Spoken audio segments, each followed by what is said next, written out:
Students, the revolution of liberals 1848 में जो liberals हैं उन्होंने एक रिवोल्यूशन किया था, उसके बारे में हम पढ़ेंगे। Parallel to the revolt of the poor, unemployment and starving peasants and workers in many European countries in the year 1848. A revolution led by the educated middle classes was underway. यानी किसान भी प्रोटेस्ट कर रहे थे, unemployment भी थी, workers भी protest कर रहे थे, पुअर भी प्रोटेस्ट कर रहे थे और साथ साथ में जो एजुकेटेड लोग भी थे उन्होंने भी प्रोटेस्ट करना स्टार्ट कर दिया। Event of the February in 1848 in France had brought about the abdication of the monarch and a republic based on universal male suffrage had been proclaimed.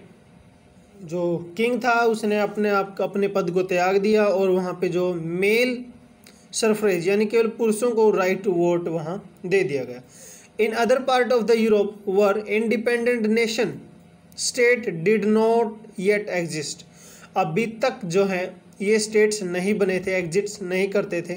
इनमें Germany, Italy, Poland, Austria, Hungary और जैसे empire थे। Man and women of the liberal middle class combined their demands for the constitutionalism with national unification. यानी जो constitution की डिमांडें थी इनके साथ उन्होंने यूनिफिकेशन को भी जोड़ना स्टार्ट कर दिया। They took the advantages of the growing popular unrest to push their demand for the criterion of nation state on parliamentary principle, a constitution, freedom of the press and freedom of the association. लोगों ने nation demand थी जो उसको उठाना start कर दिया। उसके साथ साथ उन्होंने प्रेस की स्वतंत्रता हो जिसमें और एसोसिएशन बनाने की फ्रीडम हो और अपने व्यूज हैं उनको एक्सप्लेन या एक्सप्रेस करने की स्वतंत्रता हो।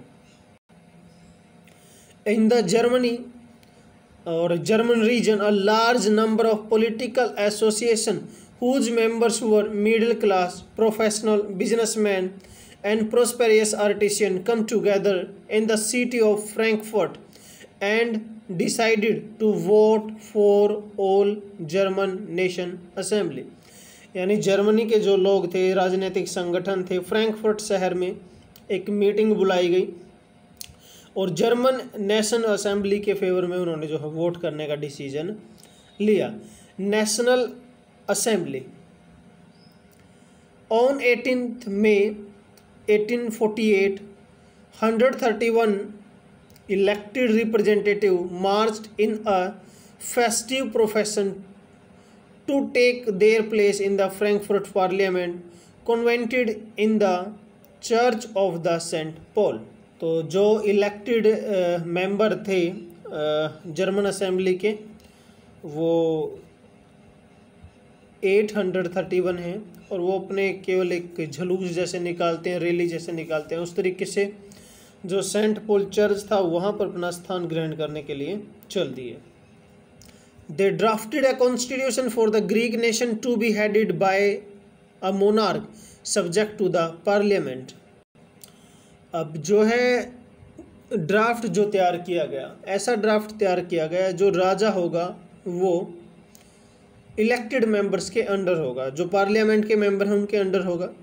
और इसके लिए उन्होंने सिफारिश भी की एक प्रकार से जो विलियम फोर्थ हैं उनसे कि आप हमारे राजा बन जाओ, बट उन्होंने इस प्रपोजल को क्या कर दिया, रिजेक्ट कर दिया और वो उन लोगों के साथ खड़ा हो गया जो इलेक्टेड असेंबली के अगेंस्ट थे।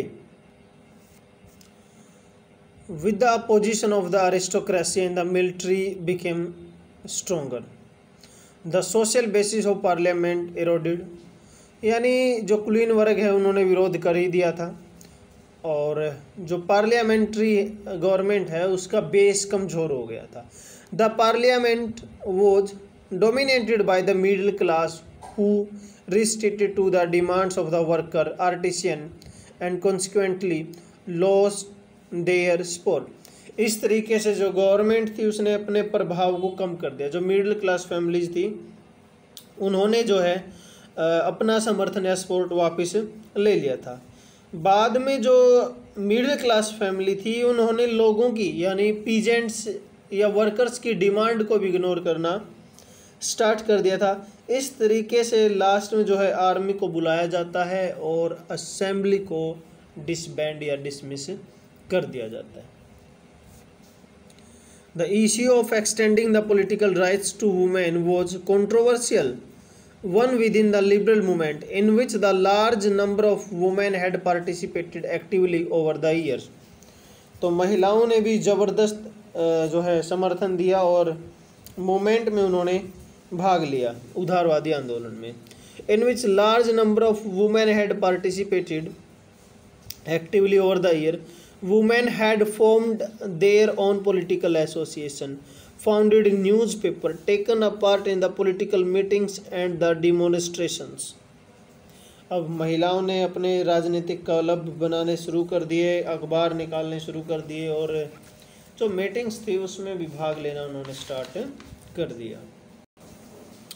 Suffrage rights during the election of the assembly, when the Frankfurt Parliament converted into the St. Paul's, women were admitted only as the observer to stand the visitors in the visitors gallery. जैसे ये दिखाया भी गया है, ये Saint की जो है पार्लियामेंट है सेंट पॉल की, और जो ये वुमेन्स वगैरह हैं इनको यहाँ दिखाया गया, यानी एक दर्शक के तौर पर उनको वहाँ बैठाया गया था, उनको राइट टू वोट नहीं दिया गया था। आगे दे रखा है, though the conservative forces were able to support the liberal movements in 1848 they could not restore the old order.